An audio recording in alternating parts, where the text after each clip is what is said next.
बाळासाहेब ठाकरे यांच्या संपत्तीवरनं सुरू झालेला वाद आता कौटुंबिक वळणावरती आलाय। त्यामुळे ठाकरे कुटुंबाची मोठी अडचण होण्याची शक्यता आहे, कारण थोड्याच वेळात आपण एक मोठा गौप्यस्फोट करणार असल्याचं जयदेव ठाकरे यांनी कोर्टात सांगितलंय। अमेय राणे आपल्या सोबत आहेत। अमेय, काय घडामोडी घडतात?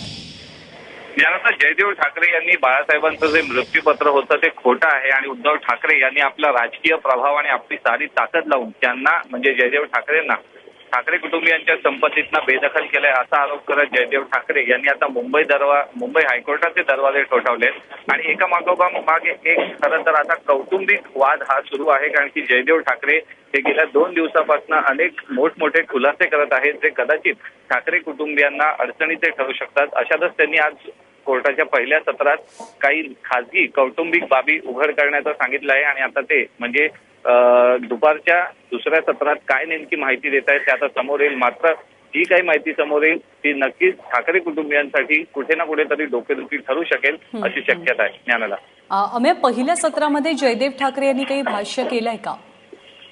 पहिल्या सत्रात त्यांनी ऐश्वर्या ठाकरे यांच्या संदर्भात काही वक्तव्य केलं आहे, मात्र ते नेमकं काय आहे याचा खुलासा ते आता 3 वाजल्यानंतर जे दुसरं सत्र आता सुरू होईल थोड्याच वेळात त्यात ते करतील अशी अपेक्षा आहे। ज्ञानाला अमेय, ताजे अपडेट जाणून घेत राहू। तुर्तास धन्यवाद या माहितीबद्दल।